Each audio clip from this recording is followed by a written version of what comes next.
A continuación vamos a ver acerca de coccidios y vamos a ver sobre la toxoplasmosis. Aquí tenemos las apicomplexas coccidios. Apicomplexas porque no van a tener un mecanismo de locomoción. Los coccidios son protozoarios apicomplexas, ¿no? Que no tienen estructura de locomoción como mencionaba. Tienen una forma de arco o ovoides. Tienen una estructura característica, ya que los protozoarios apicomplexas poseen un cono apical.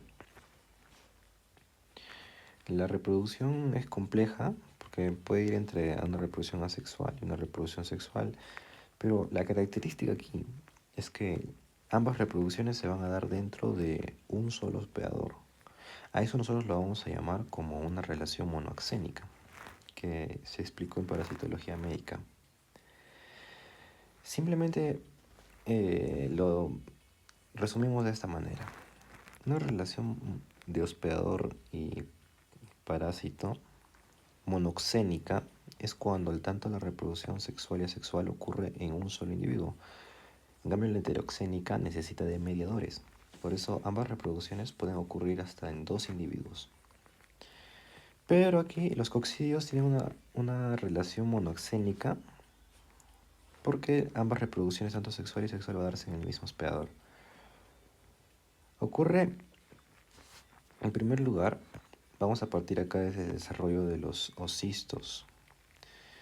Cuando dos gametos, tanto masculino y femenino, del parásito fecundan, forman un ocisto que se protege y se enquista para protegerse, ¿no? Entonces el ocisto se enquista en las heces y está listo para sobrevivir al ambiente, ¿no? Después, ¿qué pasa? Vamos a pasar al periodo del oquiste esporulado no infeccioso. ¿Por qué no infeccioso? Va a ser el momento en el cual todavía no hay mitosis, pero ya cuando el oquiste esporulado pasa un estadio infeccioso es cuando ocurre la mitosis.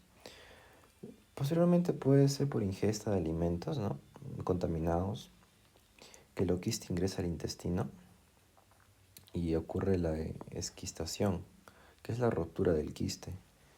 Y los quistes quistes van a liberar esporocitos, ¿no? Esporozoitos.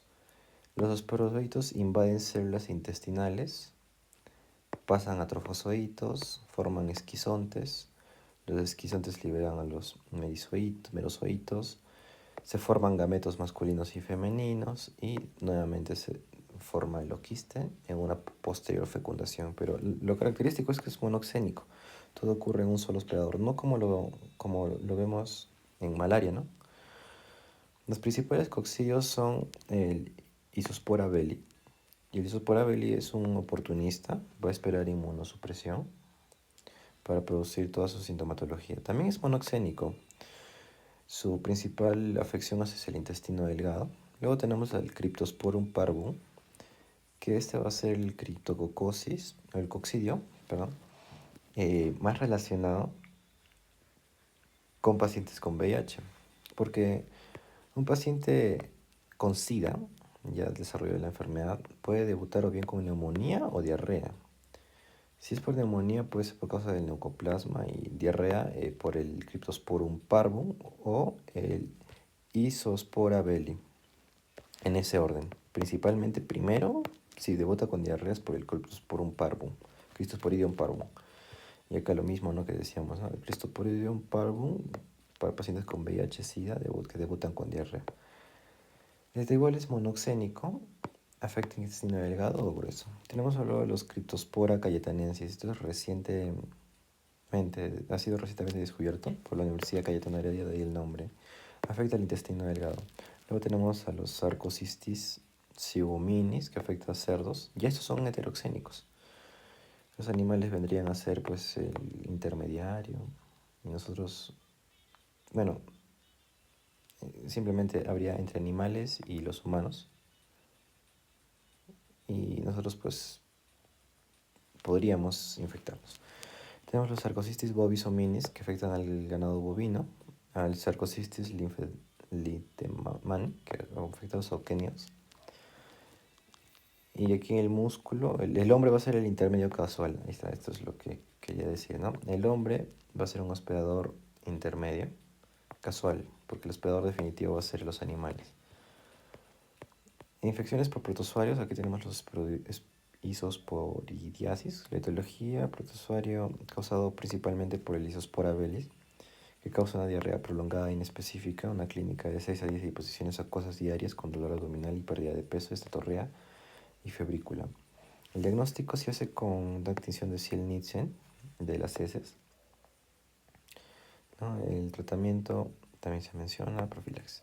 Las infecciones por criptosporidias, ¿no? Principalmente Cristosporida parvum, causa una diarrea prolongada inespecífica en pacientes que sobre todo tienen un conteo de células CD4 menor a 50.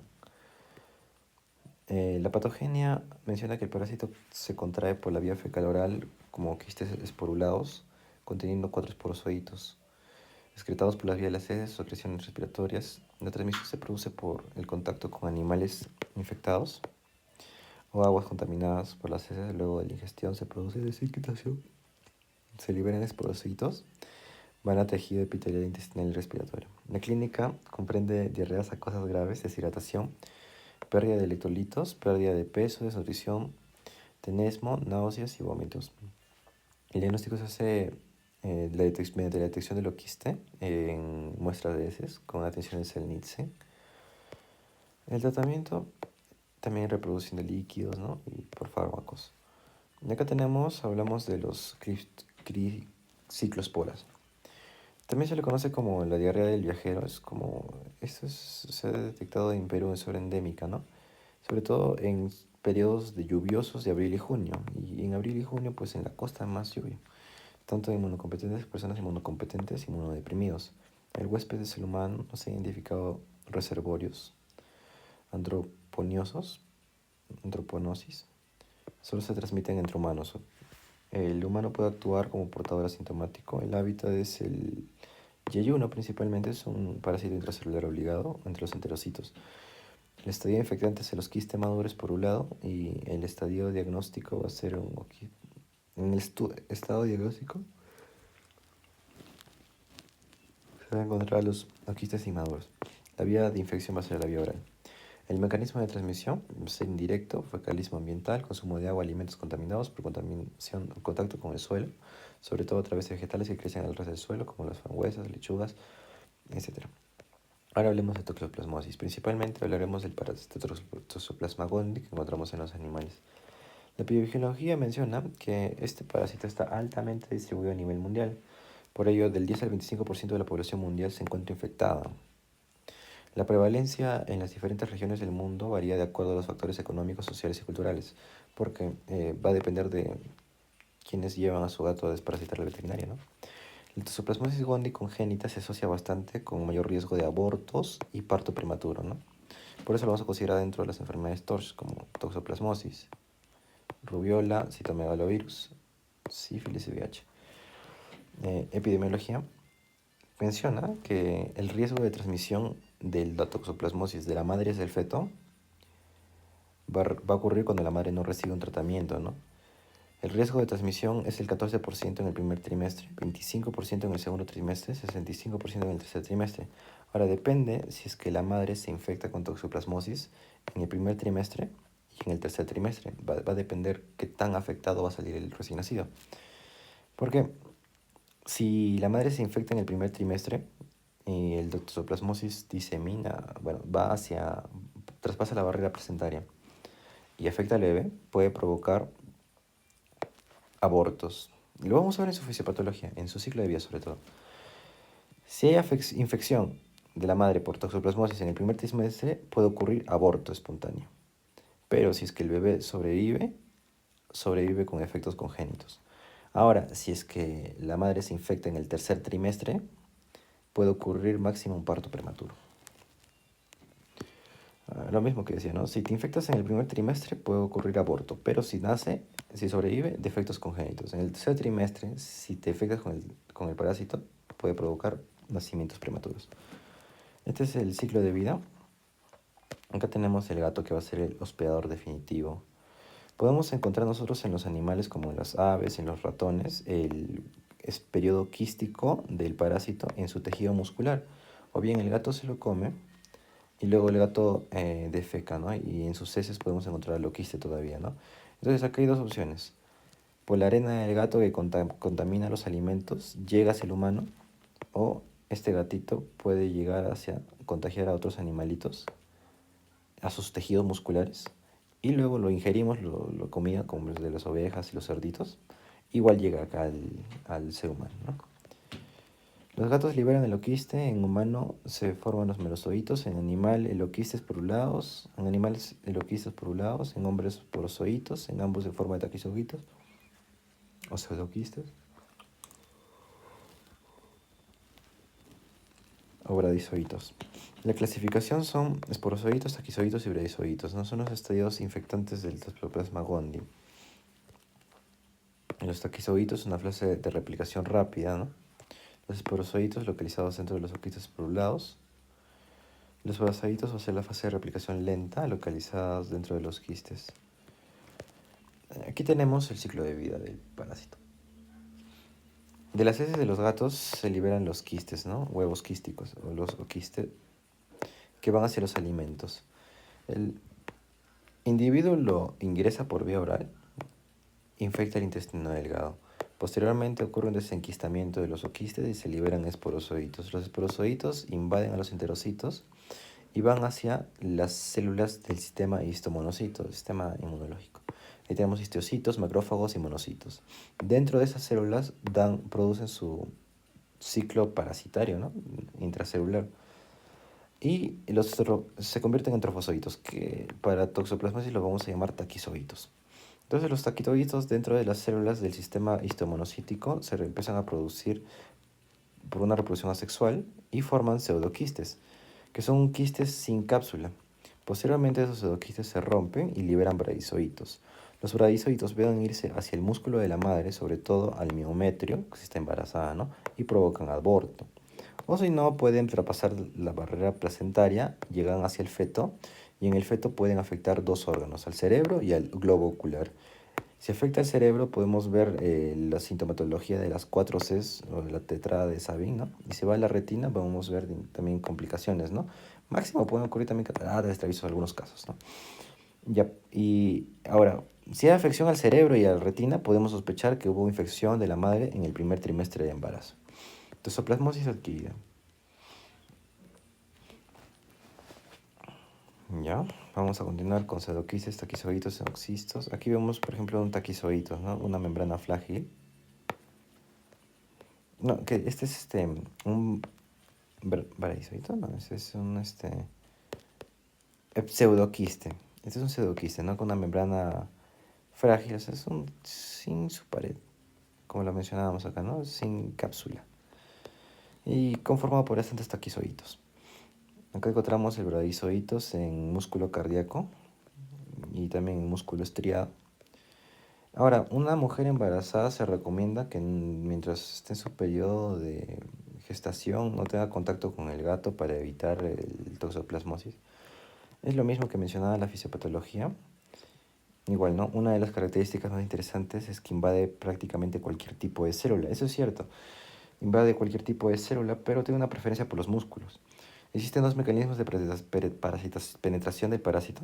Utilizan células fagocíticas y células no fagocíticas. El proceso activo gasto de energía rápido de 14 a 15 segundos para la área. Ya. Tenemos toxoplasmosis congénita, ¿no? El daño en el sistema ventricular central. Ya, todo esto que estamos mencionando. Ahora, la tetrada de Sabin consiste en las 4 Cs. Con esa tetrada podemos saber si un recién nacido tiene histoplasmosis. Primero, coriorrenitis, retinitis, afección al globo ocular. Calcificaciones intracraneales, perdón. Esto vamos a encontrarlo en diagnóstico por imágenes. Convulsiones e hidrocefalia. Ya, esto lo vamos a hablar un poco al final ya. Aquí podemos ver toxoplasmosis congénita presenciado en un recién nacido, ¿no? 90% de la sintomatología coriorrenitis, afección a los ojos, globo ocular, ¿no? Luego tenemos en un 60% calcificaciones intracraneales. Luego tenemos hidrocefalia y convulsiones en un 25-50%. Pero como mencionaba, estos órganos no son los únicos, pueden irse a otros órganos también, ¿no? Como son el hígado, vaso, puede producir incluso edemas. Acá tenemos otro caso, ¿no?, de hidrocefalia, ¿no? Coriorrenitis, calcificaciones en el parénquima cerebral. Igual acá encontramos calcificaciones, ¿no? Ahora, el resumen de las manifestaciones clínicas por toxoplasmosis congénita, ¿no? Si hay toxoplasmosis en el feto, puede provocar el aborto espontáneo, muerte fetal. En el recién nacido, mientras más tarde se infecta la madre, menor es la afectación que tiene el recién nacido. Por eso mencionamos en el tercer trimestre puede producirse máximo un aborto, parto prematuro. Ahora sí, infección en los adultos y niños, lo único que puede provocar son secuelas crónicas, ¿no? Como cambios sutiles en el sistema nervioso, como la conducta irónica y la depresión, esas conductas, ¿no? El mejor diagnóstico sería pues el PCR, pero no es tan común, ¿no? Luego tenemos el diagnóstico por biopsia, es cuando la persona bueno, podemos encontrar personas alteradas, ¿no? El screening que se hace mediante métodos serológicos y otros métodos, ¿no? Como el neurotoxoplasmosis, tomografía computarizada y resonancia magnética. Manifestaciones clínicas en el niño. Un huésped inmunocompetente puede desarrollar simplemente una clínica sintomática, ¿no? Nosotros tenemos toxoplasmosis ganglionar, ocular, toxoplasmosis congénita, ¿no? Huésped inmunodeprimido, tenemos casos de reactivación, formas graves de la enfermedad, toxoplasmosis cerebral, pulmonar y seminal. Manifestaciones clínicas en el niño. Podemos incluir incluso linfadenopatía, ¿cómo se llama? Adenopatías, como inflamación de los ganglios. Toxoplasmosis ocular, ¿no? Afección al globo ocular, como mencionábamos, ¿no? Coriorrenitis, retinitis. También este parásito puede ir a otros órganos como son el hígado, corazón, pulmones y músculos estriados.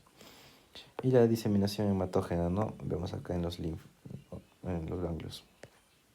Y el tratamiento hacia las madres sobre todo es mediante sulfanamidas y ácido fólico y la clindamicina y ácido fólico, principalmente, ¿no? Y así terminamos con toxoplasmosis.